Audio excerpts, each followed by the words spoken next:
हिंदी शिक्षण विधियां महत्वपूर्ण तथ्य। किस विधि में छात्र इन 5 क्रियाओं से गुजरता है, जिसमें रीड, राइट, चेक, एडवांसेस और टेस्ट आते हैं। इस विधि को बोला जाता है अभिक्रमित अनुदेशन विधि। रसवादन विधि का संबंध किस शिक्षण से है? रसवादन विधि का संबंध पद शिक्षण से है। उपसंहार विधि किस विधि का अन्य नाम है? तो ये विधि है रसवादन विधि। सूत्र विधि का प्रारंभ किस भाषा से हुआ? सूत्र विधि का प्रारंभ संस्कृत भाषा से हुआ। किस विधि में अध्यापक स्थान पर सीतावाद यानी कि लिंगुआ फोन का इस्तेमाल करता है? भाषा शिक्षण यंत्र विधि।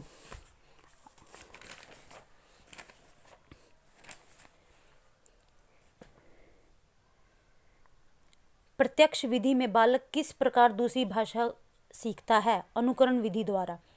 सहचार्य विधि के प्रतिपादक है मारिया मोंटेसरी। सहचार्य विधि का प्रयोग किस स्तर की कक्षाओं तक किया जाता है? प्राथमिक स्तर की। खुला विश्वविद्यालय राष्ट्रीय युक्त विद्यालय किस विधि से संबंधित है? दूरस्थ शिक्षण विधि से। भाषा शिक्षण सर्वाधिक प्राचीन विधि कौन सी है? व्याख्यान विधि। व्याख्यान विधि के कितने पद हैं? 5 पद हैं। प्रदर्शन विधि में किस शिक्षण सूत्र का प्रयोग किया जाता है? मूर्त से अमूर्त की ओर छात्रों की वर्तनी संबंधी अशुद्धि दूर करना किस शिक्षण विधि का उद्देश्य है? श्रुतिलेखन अभ्यास विधि। अनुकरण विधि में अनुकरण मुख्यतः कितने प्रकार के होते हैं? अनुकरण विधि में अनुकरण मुख्यतः लेखन अनुकरण, उच्चारण अनुकरण, रचना अनुकरण। इकाई विधि के प्रवर्तक कौन हैं? मॉरिसन। इकाई विधि किस वाद आधारित है? गेस्टाल्टवाद। इकाई विधि के कितने पद हैं?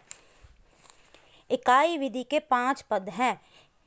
इसमें सबसे पहले जांच की जाएगी, जिसमें वो पूर्व ज्ञान की खोज की जाएगी। इकाई प्रस्तुतिकरण होगा, आत्मीकरण होगा, फिर संगठन होगा, फिर अभिव्यक्तिकरण होगा। नियम, उदाहरण, निरीक्षण, परीक्षण किस विधि के चरण है? निगमन विधि के। निगमन विधि के कितने रूप हैं? निगमन विधि के 2 रूप हैं, जिसमें आएगा पाठ पुस्तक विधि और सूत्र विधि। प्रत्यक्ष विधि के प्रवर्तक कौन है? प्रत्यक्ष विधि के प्रवर्तक फ्रांस के गोइन है। किस विधि द्वारा व्याकरण अनुवाद विधि के दोष अपने आप दूर हो जाते हैं?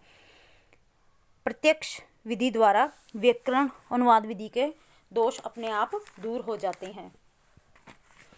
ओके फ्रेंड, आज का हमारा लेक्चर यहीं ख़त्म होता है। Thank you.